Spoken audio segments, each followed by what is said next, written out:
के बाद जब लोग सेटिस्फाइड होंगे, पानी ठीक मिलता है, तो टाइम बीइंग मैं चाहता हूँ वाटर जो मीटर्स हैं वो डेफर किए जाएंगे। टूरिज्म डेवलपमेंट का अल्लाह का करम है, पिछले 2-3 साल से टूरिज्म एक्टिविटी बढ़ गई है, लेकिन एक हेफाजत मैनर में बढ़ रही है। जो हमारी पुरानी जो मशहूर जगह हैं, पहलगाम है, गुलमर्ग है, सोनमर्ग है, ये तो हो रही हैं, लेकिन यहाँ ऐसी खूबसूरत जगह हैं हर इलाके में, बंगस में है, यहाँ पीर पंचाल में है, डोडा में है, अनंतनाग के इलाके में, कुकरनाग के इलाके में, दुधपथरी, बहुत सी ऐसी जगह हैं। वहाँ एक टूरिज्म फुटफॉल बढ़ेगा और हमारे नौजवान उसी के साथ जुड़ जाएंगे। वो सिर्फ सरकारी काम में नहीं बल्कि और कामों में भी जुड़ जाएंगे। उसको एक बहुत ही अच्छे तरीके से प्लान मैनर में हिस्टोरिकल जगहों को, बल्कि उसके साथ हम चाहते हैं जो जिस तरह माता वैष्णो देवी में जम्मू का है तो वहाँ एक टूरिस्ट सर्किट बनता है पिलग्रिमेज का, हम चाहते हैं यहाँ भी वादी में, खासकर शहर श्रीनगर में जहाँ हमारी ज़ियारतें हैं, खानका मोहल्ला है, चार शरीफ है, यहाँ पे हमारे स्थापन है हिंदू के, दुर्गा नाग है, और ऊपर है क्या कहते हैं इसको, शंकराचार्य है। एक ऐसे सर्किट बने जहाँ लोग शामिल भी हो जाएं और उनके लिए तमाम बेसिक इंफ्रास्ट्रक्चर भी वहाँ पे ठीक ठाक हो। यूथ एम्प्लॉयमेंट के बारे में तो मैंने पहले ही कहा, हमारे पास reportedly we have no access to the government papers, बस सुनने में आया कोई लाख से ऊपर जॉब्स हैं। अगर हम सरकार में आए तो 6 महीने का हम वादा करते हैं, 6 महीने के अंदर अंदर हम जॉब्स फास्ट ट्रैक बेस पे वो करेंगे। और उसके साथ साथ प्राइवेट जॉब्स का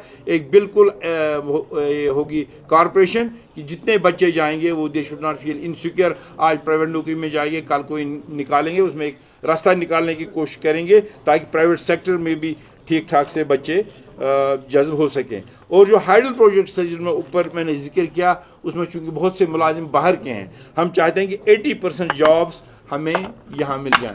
मेट्रो सर्विस जिस तरह बड़े बड़े शहरों में आ रही है, हम चाहते हैं जम्मू और श्रीनगर दोनों शहरों में मेट्रो सर्विस हो जाए। इसके बाद गवर्नमेंट के पास एक मीगर अमाउंट होता है जो डेस्टिट्यूट्स को मिलता है, ऑर्फन्स को मिलता है 1000 रुपये का। अगर हम हुकूमत में आए तो हम उसको सीधा 5000 रुपये करना चाहते हैं। और LPG सब्सिडी जो है वो हमने 4 सिलेंडर्स BPL और AA कैटेगरी के लिए हर साल मुफ्त देने का इरादा रखते हैं। और बहुत से ऐसे यहाँ हाउस होल्ड्स हैं, हमारा अंदाज़ा 70,000, जहाँ पे medical, HDFC, PHE, PDD, roads और बहुत से दफातर हैं जहाँ पर लोग काम कर रहे हैं, कहीं को ऑर्डर नहीं है, कहीं को तनख्वाह नहीं है, लेकिन सरकारी ड्यूटी वो दे रहे हैं। तो इस सारे को हम वन टाइम सेटलमेंट करना चाहते हैं ताकि ये 60,000 घर मुस्तफीद हो जाएं। आगे जो कवानीन गवर्नर के बने हैं, डेली रेटेड वर्कर कहाँ पर लगा, मुलाजिम कहाँ लगा, क्या कवानीन होंगे, लेकिन ये लग गए हैं वक्तन फ़वक्तन, किसके हाथ से लग गए, इनका लटकाना ठीक नहीं है। ये पैसा भी लेते हैं, मर के लेते हैं और इनकी सारी ज़िंदगी एंड ऑफ द रिटायरमेंट पर होती है। ये सारे डिपार्टमेंट्स, हो सकता है मुझे यहाँ पे कोई डिपार्टमेंट चूक गया हो, लेकिन आपके पास आ जाएगा तो ये ज़रूरी होना चाहिए। सरकारी जिस तरह स्कूल्स होते हैं, मॉडल स्कूल, हम चाहते हैं एक पैटर्न पर कम से कम हर तहसील में एक ऐसा मॉडल स्कूल हो जो प्राइवेट स्कूल को कम्पीट करे, ताकि रागिब हों प्राइवेट स्कूल वाले भी ऐसे स्कूल बनाने के जैसे हमारे बच्चे कम्पिटिटिव स्कूल्स में आ जाए, और ये मॉडल स्कूल हम हर जगह लाएंगे। इसके बाद हॉर्टिकल्चर जो हमारा सबसे बड़ा सरमाया है, इसमें हमें 2 साल से अखरोट, सेब और बादाम को झटका लगा है। इसकी मार्केटिंग ठीक नहीं हो रही क्योंकि गवर्नमेंट ऑफ इंडिया ने अमेरिका से और बाकी ममालिक से एप्पल भी इंपोर्ट किया, वालनट भी कर रहे हैं। ठीक है, अगर गवर्नमेंट ऑफ इंडिया को लगता है ये लाना ज़रूरी है, लेकिन उन पे ऐसी इंपोर्ट ड्यूटी लगाई जाए ताकि कश्मीर का, जो हमारा जम्मू कश्मीर का फ्रूट है, वो कम्पिटिटिव तौर पे मार्केट में उतर जाए। अदरवाइज़ हम इस साल जो बैठे हैं अखरोट वाले और सेब वाले, उनको बहुत ही दचका लगा है। इसके साथ साथ जो एंटी हेल नेट्स हैं, लेबॉरेटरीज़ हैं, बाकी चीज़ें हैं, वो चाहते हैं कि हम तहसील लेवल पर, हर तहसील लेवल पे रूरल एरियाज़ में वो रखें ताकि हार्टिकल्चर सेक्टर, एग्रीकल्चर सेक्टर बहुत अच्छे से उभर आए। केरोसिन जो फार्मर्स की रिक्वायरमेंट होती है और शहर में भी कभी कभी लोग इस्तेमाल करते, वो गवर्नमेंट ने बंद किया है। उसके लिए हम कोशिश करेंगे कि केरोसिन की सप्लाई भी रेस्टोर हो जाए। बहुत से ऐसे एरियाज़ हैं जहाँ पे कॉलेजेस ही नहीं हैं, कुछ कॉन्स्टिट्यूंसीज भी हैं, कुछ एरियाज़ भी है, उसके लिए बिल्कुल यूनिफॉर्म तरीके पे कॉलेजेस का क़याम होगा। और मिनिमम वेज एक्ट जो है वो भी लागू नहीं हो रहा, और मुलाजिमों को कहीं पर सैलरीज में अंतर है, कहीं ज़्यादा कहीं कम, वो हम यूनिफॉर्म रेट पर लाना चाहते हैं। और सबसे बड़ी बात जो है, राशन में जो रिडक्शन हुआ था कोटा में, उसको हम NFSA प्रोविजन के अलावा 5 kg जो राशन मिलता है शहर और गांव में, उसको हम 10 kg करना चाहते हैं। और जिसके साथ साथ हम शुगर और केरोसिन भी राशन कार्ड्स पे देने का इरादा रखते हैं। IT पार्क्स हर ज़िले में कायम होंगी, प्रोसेसिंग यूनिट्स हर ज़िले में कायम होंगी, और टूरिज्म प्रमोशन के लिए प्राइवेट सेक्टर जो हमारे नौजवान हैं जिन्होंने इसकी ट्रेनिंग की है, जो उसमें दिलचस्पी रखते हैं, जो उसमें जानना चाहते हैं, उसमें एक नई तरतीब दी जाने की कोशिश की जाएगी। बहुत से ऐसे एरियाज़ हैं, खासकर रूरल एरियाज़ में, जहां हमारी बैंक ब्रांचेस नहीं हैं, हम बैंक ब्रांचेस वहां पहुंचाना चाहते हैं। और हॉस्पिटल्स का एक बड़ा मसला है, हमारे पास बड़े हॉस्पिटल्स यहाँ 3-4 हैं, जैसे सोरा है, SMHS है, शीरीन बाग है, LD है, बोन एंड जॉइंट है, लेकिन इतना थ्रस्ट है, खासकर गाँव से यहाँ लोग आ जाते हैं और सारा काम इन्हीं को करना पड़ता है। उससे श्रीनगर के लोग भी सफ़र करते हैं, गांव वालों को भी टाइम नहीं मिलता है, और डॉक्टर्स की भी शिकायत रहती है। हम चाहते हैं हर डिस्ट्रिक्ट में बोन एंड जॉइंट हॉस्पिटल हो, हम चाहते हैं हर तहसील में ऐसे हॉस्पिटल्स हों जो फुल्ली कैटर कर सके, चाहे वो CCH लेवल के हों, सब डिस्ट्रिक्ट हॉस्पिटल लेवल के हों, रेफरल्स कम हों, ताकि ये भी यहाँ इत्मीनान से इलाज अपना करा सके जो भी पेशेंट्स यहाँ टेरिशरी केयर में पहुँचते हैं। एडमिनिस्ट्रेटिव यूनिट्स जिस वक्त हुए, जिस वक्त डिस्ट्रिक्ट बने, जिस वक्त तहसील बने, जिस वक्त कोर्ट बने, उस वक्त जल्दी में, बल्कि मैं कहता हूँ कि ये जो हमारे इसके असेंबली के यूनिट्स में बने, ये इस वक्त एट रैंडम और जल्दी से बने, जैसे लोगों को बड़ी तकलीफ होती है। कई जहाँ पर तहसील हेडक्वार्टर है, लेकिन उसका दूसरा हेडक्वार्टर वहाँ से 20 किलोमीटर दूर है। हम एक ये चाहते हैं कि हम नए से नई क्रिएशन करें, जहाँ पर ये तहसील नहीं है, नायाबते नहीं है, वो दे, और इनको को टर्मिनस बनाए, रेवेन्यू हल्कों को, पंचायत हल्कों को, इनको कोर्ट टर्मिनस बनाए, ताकि लोगों को ज़्यादा से ज़्यादा सहूलियत हो। और इसके साथ साथ कोर्ट्स भी जो हैं, इस तरह बाहर की अदालतों में अच्छे तरीके हैं, इसके सोशल मीडिया वगैरह वो कर लेंगे।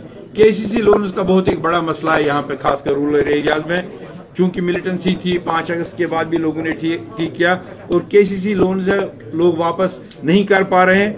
हमें उम्मीद है कि हम इनको 1 टाइम वेवर करना चाहते हैं, जो KCC लोन जिम्मेदारों को। ट्राइबल हॉस्टल्स कई डिस्ट्रिक्ट्स में हैं, कई जगहों पर नहीं है, वो हम बनाना चाहते हैं।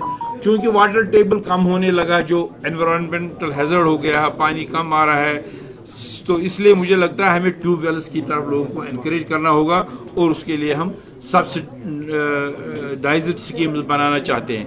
इरिगेशन के जो प्रोजेक्ट्स हैं और पानी के जो प्रोजेक्ट्स हैं, ये सरकार ने इस तरह से मिंगल किए हैं, जहां इरिगेशन का स्कीम है, न पीने का पानी साफ किसी को मिलता हो, न इरिगेशन ही कवर करता है। इन सारे स्कीमों को रिविजिट करने की ज़रूरत है। इतना खूबसूरत अल्लाह ने हमें तोहफा दिया है नदी नालों का, लेकिन मुझे लगता है दे आर अनकेयर्ड फॉर, उनको ठीक तरीके से वो करने की ज़रूरत है। स्कूलों और 10+2 और कुछ लेक्चरर्स जहाँ पे अड़ाक हैं, कई सालों से हैं, उसको भी एक रेगुलराइजेशन करने की ज़रूरत है। पावर जनरेशन में जो नए विंड पावर, सोलर पावर वगैरह है, वो गवर्नमेंट की प्रायोरिटी पे होगा, ताकि हम पे उस मामला वो दफ़ा हो जाएगा। उसके साथ साथ दरबारों की प्रैक्टिस जो यहाँ साल से थी, हमारी ख्वाहिश है और उम्मीद है और कोशिश करेंगे, अगर हमारी हुकूमत आई तो दरबारों को आज सर नाव जिंदा करेंगे, क्योंकि हम समझते हैं लोगों को बहुत तकलीफ है, और एक कल्चरल इंटीग्रेशन है, उससे वो हम फिर से नए से करना चाहते हैं। नंबरदार और चौकीदारों का बहुत बड़ा रोल होता है हर एरिया में, वो बहुत ही मिनिमम वेजेस पे काम कर रहे हैं, उनको ऑनरेरियम होता है मंथली, वो बढ़ाने का हम इरादा रखते हैं। और सिख कम्युनिटी यहाँ पे जो बहुत ही मिनिस्क्यूल है, उसको माइनॉरिटी का दर्जा देने का हम इरादा रखते हैं। इसके साथ साथ जो बच्चे खेल के मैदान में बड़ी दिलचस्पी रहते हैं, अगरचे गवर्नमेंट के पास काफ़ी एवेन्यूज़ है, लेकिन ज़मीन स्क्वीज़ होने के साथ साथ स्टेडियम कम हो रहे हैं। उसके साथ जो बच्चों को रागिब करने की ज़रूरत है, ताकि वो ड्रग्स की मैने से भी बाहर आएँ और अपना टैलेंट भी करें। इस डिपार्टमेंट को हम और वाइब्रेंट बना के ग्राउंड तक कनेक्ट कराना चाहते हैं। वुमेन्स एम्पावरमेंट का मैंने पहले ही जिक्र किया है, ये खाली परसेंटेज उनको इलेक्शंस में पंचायत में देने से नहीं है। They must get important assignments, they must fully participate with main, और उससे इनकी अपनी एम्पावरमेंट हो जाएगी। आंगनवाड़ी सेंटर जो पहले 500-700 पे होता था, हम इरादा रखते हैं कि अगर हमारी हुकूमत आई 300 जहाँ पे ये नफूस हूँ वहाँ पे आंगनवाड़ी सेंटर हम देना चाहते हैं। हर डिस्ट्रिक्ट पे इंडस्ट्रियल एस्टेट का होना ज़रूरी है। और ट्रेडर्स का वफद हमें मिला था, कुछ टैक्सेस गवर्नमेंट ने इम्पोज किए हैं ट्रेडर्स पे, जो अभी हमारे पास डिटेल उसके नहीं है, हम वो रिकन्सिडर करेंगे। और एक टूरिज्म पॉलिसी गवर्नमेंट ने बनाई है जिसमें रजिस्ट्रेशन को लेकर 5 साल से 2 साल कर दिया गया है। वो बड़ा मुश्किल है और लगता है कि जो ये टूरिस्ट ट्रेड वाले हैं उनको सिर्फ फिर कागजात लेकर ही चलना है, मुझे लगता है वो कारोबार करने तक नहीं पहुंच जाएंगे। एक अलग सी स्कीम फिजिकली डिसेबल्ड लोगों के लिए होगी, उनको दर दर की ठोकरें खाने के बजाय हम चाहते हैं कि हर घर में एक डिपार्टमेंट का बंदा आए, उनका सर्वे करे और उनके नीड्स को ज़रूरियात के मुताबिक हल करने की कोशिश करें। अगरचे रोड कनेक्टिविटी काफ़ी बढ़ गई है, लेकिन उसके बाद भी ज़िलों के साथ कई फार फ्लंग एरियाज़ हैं जहाँ भी कनेक्टिविटी की प्रॉब्लम है, वो हम चाहते हैं कि वो भी टॉप मोस्ट एजेंडा पर हमारे हो जाए और हर ज़िले में स्किल डेवलपमेंट के इंस्टीट्यूशन हो जाए। ड्रग प्रिवेंशन और यूथ का तो मैं पहले ही जिक्र कर रहा हूँ। सबसे एक बड़ी बात यहाँ इस गवर्नेंस रूल में हुई, जो हमारा मिनरल एक्सट्रैक्शन होता है, माइनिंग जो होती है, इस पर गवर्नमेंट ने बैन लगाई। ये कौन लोग निकालते हैं इसका भी इल्म नहीं है, इसकी शार्टेज भी हो रही है और महंगाई भी बढ़ रही है। कई एक जगह रोका जा रहा है, कई जगह अलाउ किया जा रहा है, लेकिन इसकी यूनिफॉर्म पॉलिसी ने जिसके लोग और जो इसके साथ वाबस्ता लोग हैं वो बहुत ही मुसीबत में हैं। आर्जी तौर हमने कोशिश की थी इनको सहायता करने की, लेकिन मुझे लगता है हम पूरी तरह से इसमें कामयाब नहीं हुए। लास्ट ऑफ ऑल है जो हमारा और आपका साझा मसला है, वो ये है कि हम चाहते हैं कि कुछ डिपार्टमेंट ऐसे हैं जिनको 24/7 at beck and call of people रहना चाहिए। एक करप्शन फ्री सरकार होनी चाहिए, और जो सरकार की नज़र करप्शन पर रहती है उसके अलावा हम कोई ऐसे इंस्टीट्यूशंस खड़ा करें प्राइवेट सेक्टर से जो अपने अपने इलाकों में लोगों को तकलीफ दिए बगैर इस पे एक आँख खुली रखें, ताकि करप्शन फ्री हमारा एक माहौल बन जाए। हाल ही में सरकार ने अपनी ये